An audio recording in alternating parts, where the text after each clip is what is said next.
नमस्कार मित्रांनो, अदितीज मराठी व्हॉइस मध्ये तुमचे मनापासून स्वागत आहे. निवृत्तीनंतरचे आयुष्य. सून फोनवर आईशी बोलत होती. आई, मी काय सांगू, आजकाल शिळ्याकडीला पण ऊत आलाय. सासरे बुवा निवृत्त झाल्यापासून दोघेही गार्डन मध्ये एखाद्या फिल्मी जोडप्यासारखे दिवसभर झोपाळ्यावर बसलेले असतात. आपल्या पिकल्या केसांकडे बघून तरी वागायचं त्यांनी. अजूनही स्वतःला 25तले समजतात. तेवढ्यात उदास मनाने सासूबाई स्वयंपाकघरात शिरल्या. त्यांनी हे सर्व ऐकले होते, पण त्याकडे दुर्लक्ष करून त्यांनी शांतपणे चहा बनवला आणि सुनेलाही तिच्या खोलीत जाऊन दिला. नवऱ्यासाठी चहा घेऊन जाताना सुनेने पाहिलं अन पुन्हा तोंड वेडवाकडं केलं, पण त्यांनी तिच्याकडे दुर्लक्षच केलं. पती निवृत्त झाल्यापासून हा आता त्यांचा रोजचा दिनक्रम झाला होता. त्यांच्या इच्छेनुसार ती रोज चांगले चांगले कपडे घालून गार्डन मध्येच आपला बराचसा वेळ घालवायची. आयुष्यभर त्यांनी फक्त मुलासाठीच खस्ता खाल्ल्या होत्या. त्यामुळे आयुष्याच्या संध्याकाळी ते दोघेही एकत्र वेळ घालवायचे. अन्नपूर्णा भवन 2 मजली बंगलेवजा घर अशोक आणि प्रभा यांचे आजीवन स्वप्न होते. घराच्या समोर असलेल्या बागेत प्रभाबाईंनी बेल, जास्वंदी, चाफा, मोगरा अशी कितीतरी फुलझाडे लावली होती. एका छोट्या टाकीत छानशी कमळेही फुलली होती. हिवाळ्यात त्या तेथे भाज्यांचीही लागवड करत. स्वयंपाकघरासाठी लागणारी ताजी कोथिंबीर, पुदिना, मेथी तिथलीच असायची.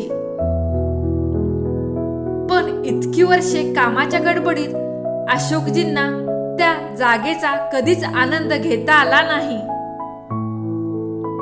पण आता मात्र त्यांचा सगळा मोकळा वेळ तिथे जात असे.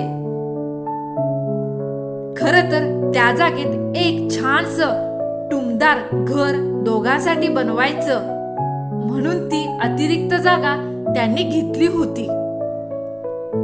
पण आता ते शक्य नव्हतं. प्रभाबाईंना तिथे एक झोपाळा हवा होता, तो त्यांनी आणला. आता त्यांचा बराचसा वेळ त्या झोपाळ्यावर गप्पा मारण्यातच जायचा. आता पती पत्नी दोघांनाही आरामाचे क्षण जगायचे होते. त्यांच्या घरात सर्व आवश्यक सोयीसुविधाही होत्या.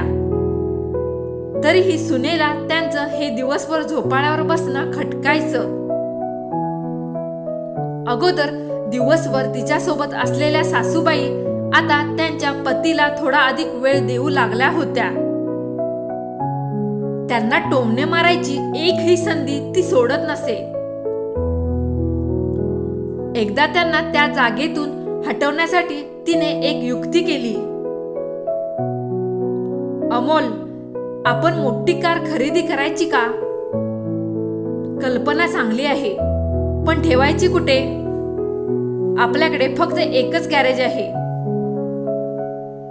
अमोल थोड्या चिंतेच्या स्वरात म्हणाला. जागा का नाही? ती बाग आहे ना, जिथे आजकाल 2 लव्ह बर्ड्स बसतात.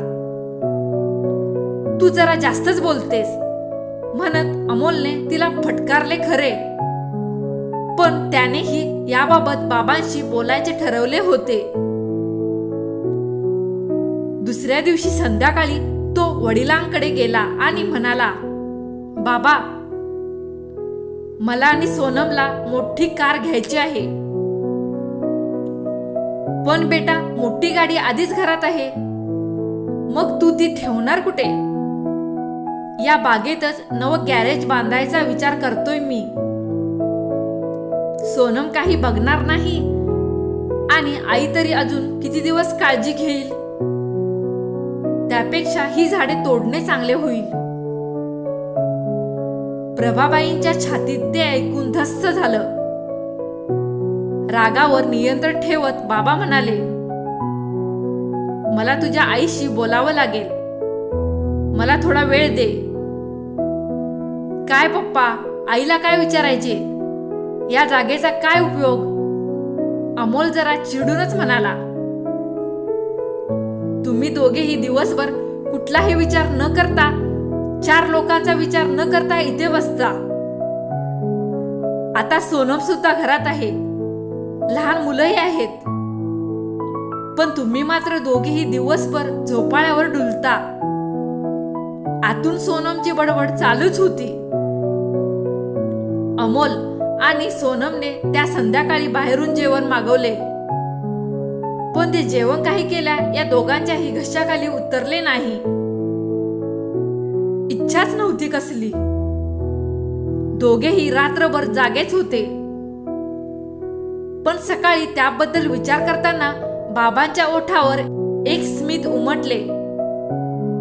त्यांनी स्वयंपाकघरात जाऊन स्वतःच चहा बनवला.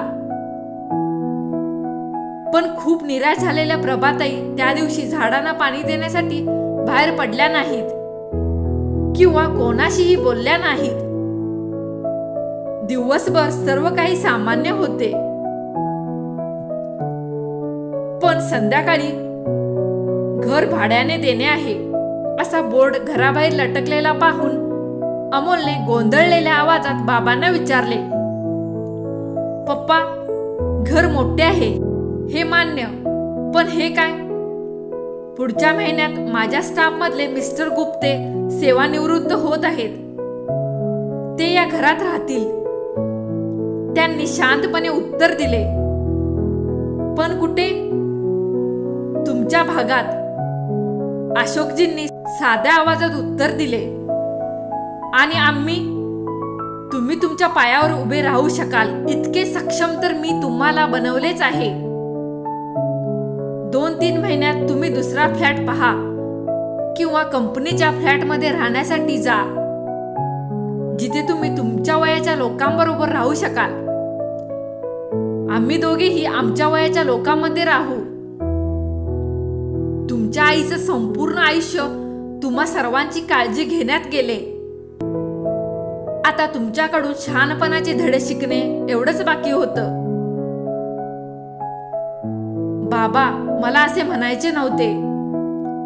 अमोल हात जोडत म्हणाला.